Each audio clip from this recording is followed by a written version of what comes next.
Hey guys, I miss y'all so much. I'm so sad I can't be there with y'all for the rest of the week, but I didn't want to leave us hanging with our Wild Robot book. We only have one chapter left, but okay, I went ahead and read it. But there's actually what's called an epilogue, which is like a bonus chapter that tells us even more. So we're going to read these last two little sections real quick, and then I'll let you know what we're going to do next, okay? All right, so this next chapter, chapter 90, is called The Island, okay? The Island. So I know some of you weren't here for the last couple of days. Sorry, my dog's out here, and I'm trying to figure out where she went. Some of you weren't here for the last couple of days, and we'll catch you up real quick. So Roz was blasted by the Ricos. They blasted this bright light on her leg that like melted her leg away, and she fell off the buildings and landed on the pavement. And then she woke up at the factory where she was made, and she ends up meeting her maker, whose name is Dr. Malovo. So her maker kind of tells her that all these humans think that you're dangerous and they want me to destroy you. But Roz doesn't want to be destroyed because she has a family. So she finally convinces Dr. Malovo to save her.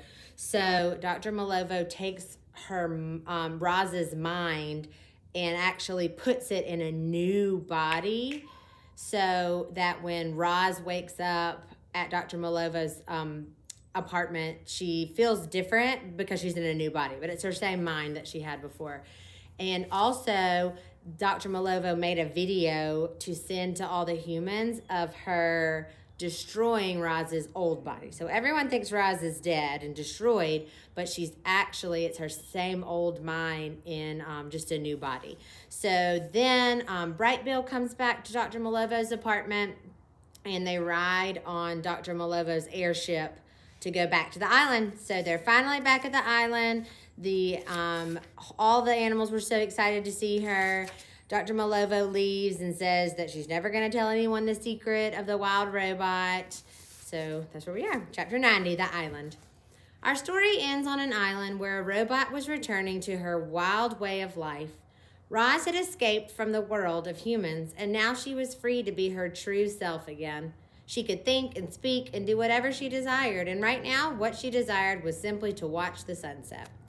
With Bright Bill on her shoulder, Roz hiked past trees and meadows and streams and climbed up the mountain to the very highest point of the island. Then our friends sat on the slanted rocks of the peak and watched the sun slowly sink behind the ocean. If you're like me, reader, you still have a lot of questions. How long will Roz live? Will she ever see another human or another robot? What joys and sorrows lie ahead for her? Roz still had some questions too, but now she also had some answers. Our robot knew where she came from. She knew the life she was supposed to live, and she knew the life she wanted to live. As Roz sat with Bright Bill, she slowly turned her head, scanning the island, taking it all in. The last rays of sunlight streaked across the treetops below. Animals scurried through the shadows. The air was fresh with the scent of flowers and of salt water.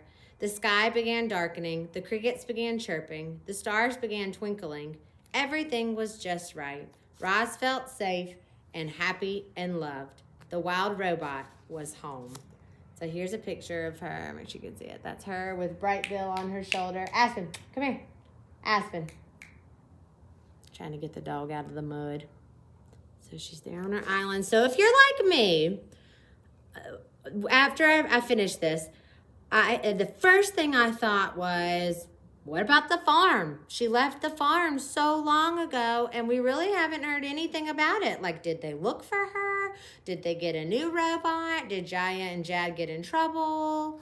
What's going on? So when I turned the page, I saw that there's what's called an epilogue. So a prologue is like a bonus chapter before a book starts, and usually it just introduces you to what the book's going to be about. This book doesn't even have a prologue. But an epilogue is like a bonus chapter at the end of a book. So an epilogue is like what happens later, and it answers a lot of my questions, okay? The epilogue. Autumn had returned to Hilltop Farm. The pasture was coated with frost, but the cows were out there, grazing on the last few tufts of fresh grass. Soon they'd stroll up to the parlor for another milking. Their routine never changed. Mr. Sharif was sitting in his pickup truck with the dog.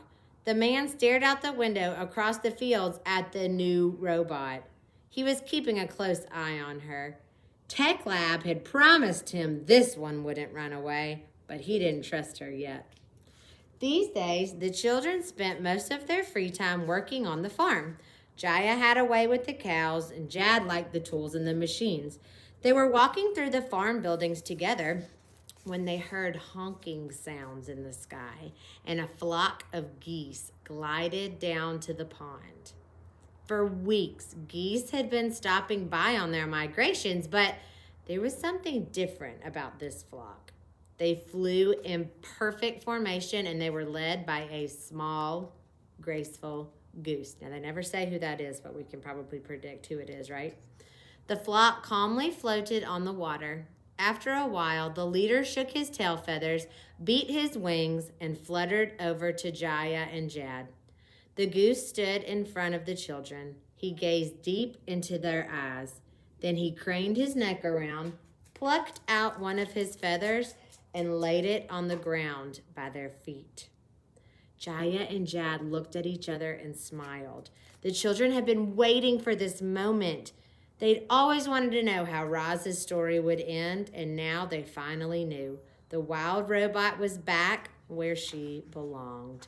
So we can probably predict that that was Brightville, and he was giving them like a message from Roz by plucking out that feather, because, you know, they can't, Jaya and Jad can't speak animals, and Brightville can't speak human. So we can predict that that was Brightville giving them a feather, like a sign saying, Roz made it back.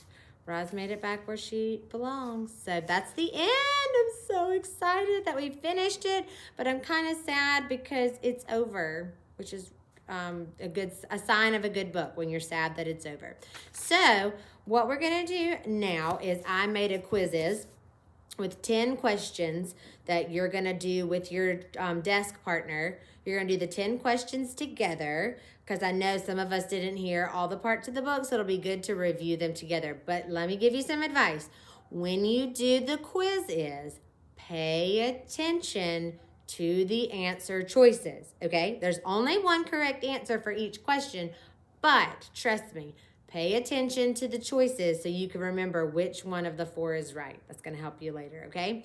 So after you do the quizzes together with your desk partner, you're going to do the AR quiz completely by yourself, okay? I've left the quizzes code and the AR code for y'all, but the AR is going to be by yourselves, okay? Just the quizzes is going to be with your partner to review the whole book, okay?